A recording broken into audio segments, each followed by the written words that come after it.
Greetings everyone, I am Earl Pua and I am here to present and explain steganography and further delve into one of its most common forms called least significant bit steganography.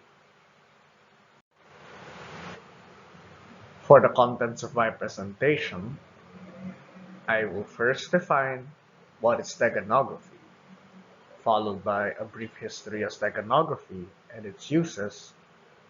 After that, I'll be explaining its different types and what is the difference between steganography and cryptography.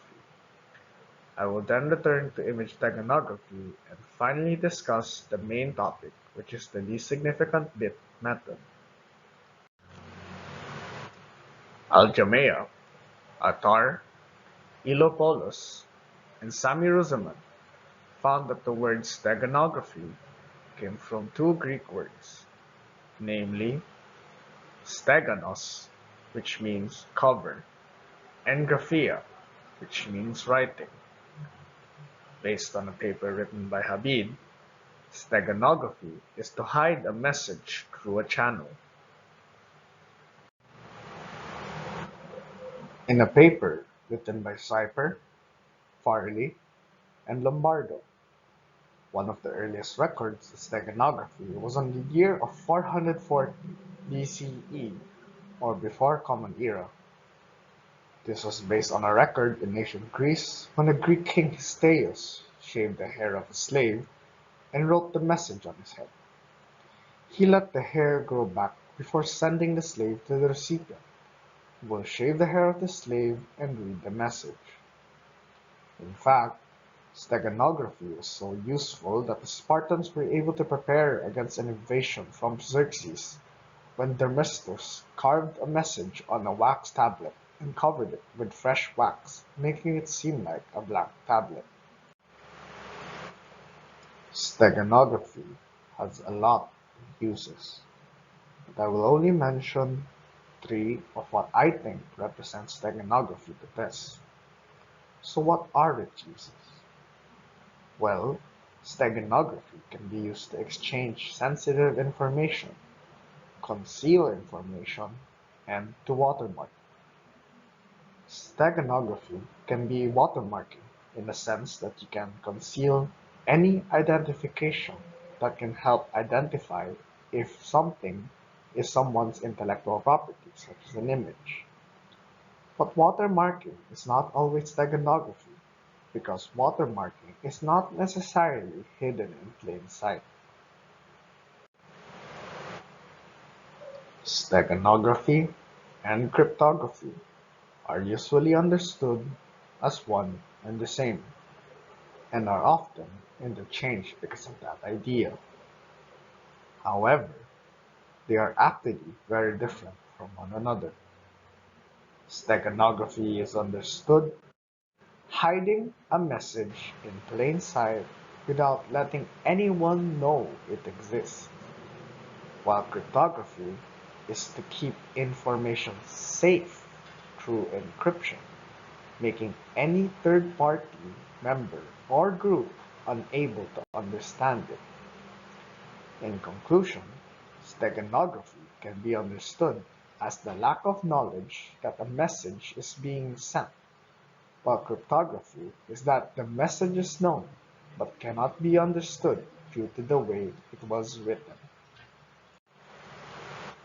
There are different types of steganography.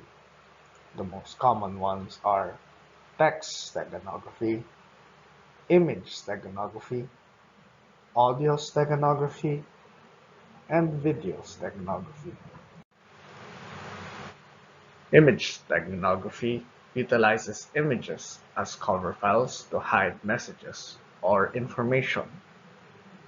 Markel et al.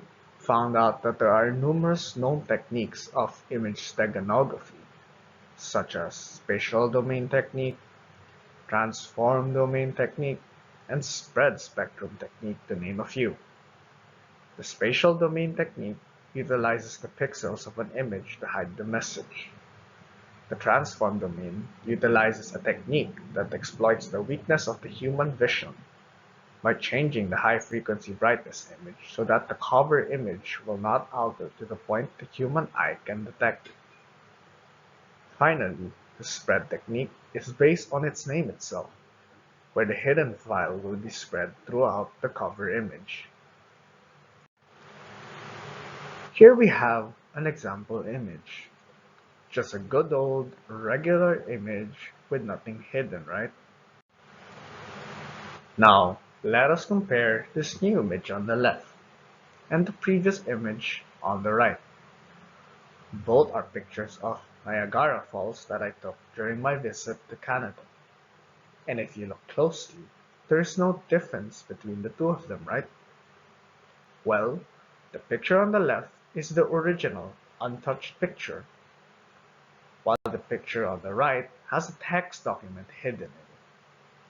That is the power of steganography, having two photos that are seemingly alike but are actually completely different from one another. Least significant bit is the method under image steganography that I will be discussing today. This method is under the spatial domain technique. The reason why we call it the spatial domain technique is the way it utilizes something we call pixels. In every image, it is composed of numerous pixels, and in every pixel is one byte, which is also equivalent to 8 bits. These 8 bits can be written as an 8-digit number. An 8-digit number is on the scale of 10 million.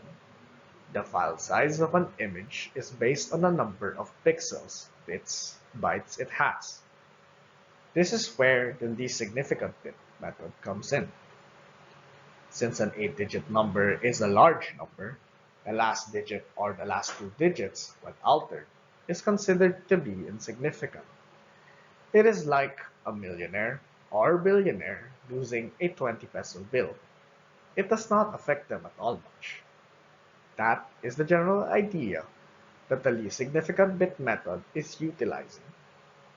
The intended message or file being hidden in an image is placed in the insignificant bits of the image. That is how a message or file is hidden from plain sight. But because you are hiding something within the bits of a file, its file size will increase.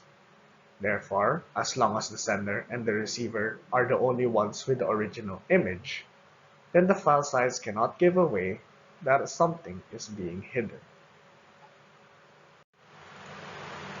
Normally, an image would have hundreds or thousands or maybe even millions of pixels.